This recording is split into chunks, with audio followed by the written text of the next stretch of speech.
Hello and welcome to the Blue Collar Broadway Street Team. Thank you so much for joining. First things first, yes, that is Julie Andrews. It's very important that the people who are picking up the postcard and seeing the book know that this is Julie in 1960 getting fitted for her costume in Camelot. So this was one of her great Broadway moments of many, and she is right there in Midtown getting fitted for costumes in a way that completely fits the book. So how are you going to get people excited about this book? You're going to know a little bit about its chapters. You don't have to know it backwards and forwards, but you can just go through chapter by chapter and give them a sense, maybe just a couple examples. For example, chapter 1, some people might say, how does the book start? Well, you can take them through Second-Hand Rose. Chapter 1 is a play on that whole song, Second-Hand Rose. She wears second-hand clothes. So this is about the 1880s, the 1890s, when Broadway didn't really even exist. This is a time when people were taking old costumes and scenery and backdrops out of storage. They were throwing them up on a stage in like St. Louis or New Orleans or New York, and they were just creating theater under gas lamps. It was very basic. It was very recycled. There wasn't a lot of stuff being built for each new show. So the Broadway doesn't even kick in until chapter 2. Chapter 2 is called A Factory for Making Plays, and this is about the rise of Broadway as we know it.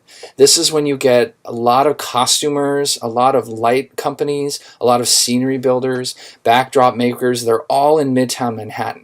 And they start to kick out like 1900, 1910. They start to kick out all of the stuff that is used for Broadway theater.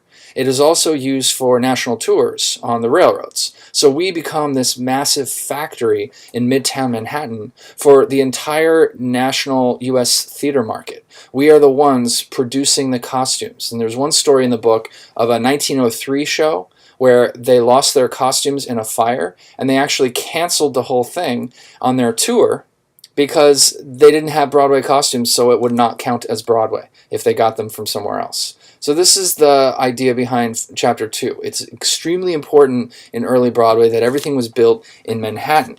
And this is true in chapter 3 as well. Chapter 3, Sing for Your Supper, is about other industries picking up on this incredible Broadway district. You have movie producers, you have radio producers, even television at the end of the chapter. These guys, they all get in there and they start to use the costume shops and the shoe suppliers and the lighting experts of Midtown Manhattan. So it's like this multifaceted entertainment beast in Midtown, kicking out all this national culture, filling the buildings, filling all of the economy of Midtown with activity and, of course, Broadway. And then in chapter 4, it's entirely based on Oklahoma. You'll see in the chapter listings, it's called Oh, What a Beautiful Morning. And this is a case study of the original production of Oklahoma in 1943. And what I found is that every little thing, every stitch of costume, every shoe, every ribbon, every backdrop, even the Surrey with the freaking fringe on top, all of this is built in Midtown Manhattan. Basically, between 59th Street and 34th Street, you have all of Broadway. Everything they built for Oklahoma is, even the actors, a lot of them live nearby. They come to do the show from Midtown. So it was like born of one island in New York City. And that's going to change later in the book, because you get to chapter 5, Sunrise, Sunset, a little shout out to Fiddler, and you have now some of these shops in the 50s and 60s, they're starting to shrink down, close up, consolidate, and what's happening are the regional theaters are opening. You have Dallas, you have Seattle, you have all of these places around the country, LA, Minneapolis, where they're opening regional theaters. That's great, right? But they're putting costume shops in the basement. They're putting scenery complexes in the building next door. So they don't need Broadway's manufacturers anymore to create regional theater.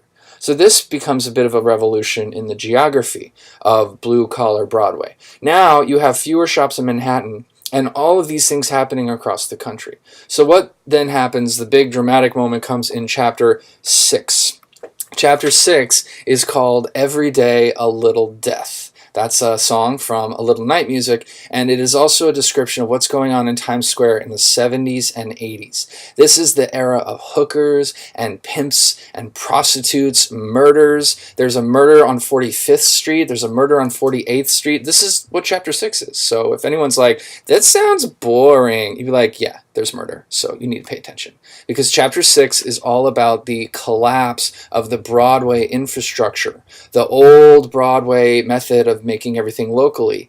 And then what rises up in its place? All of the criminal and adult activities of Times Square come filling into the void of these little buildings that no longer are devoted to theater craft. So that is probably the single most exciting argument in the book, that the pimps and hookers and drugs and murders, all that stuff from the 70s and 80s is actually related to costumers leaving, to shoemakers leaving.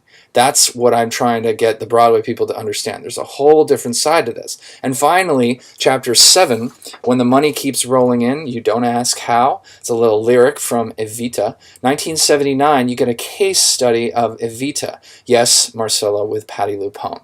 And this is a perfect example of how Broadway's going global. You now have this entire industry where the stuff for Evita is being manufactured in San Francisco, upstate New York, London. They're bringing things in from all over, anywhere but Manhattan. There's a few things that come in from Manhattan, but this is no longer the Broadway that was dominant in Oklahoma. In the Evita case study, what you're seeing is that people are importing costumes and scenery and other stuff from all over the world. And so this begins in 79, it begins with many shows in the 70s, and then really kicks in, as you know today, most of the stuff you see on Broadway wasn't stitched in Midtown Manhattan. So it wraps up by saying that although Broadway has come back, although Times Square has come back, the costumers, the craft workers, the lighting people, the riggers, all of the shops and things that were related to the old Broadway have not come back. So we have a different Times Square. So that's very quickly just where the book goes. There's a lot of stories. There are a lot of specific examples. The people who love Broadway will love this book. And I thank you for participating in the street team. I look forward to hearing what people say. And let's get those postcards out and our t-shirts on. Thank you, everyone. I'll see you soon.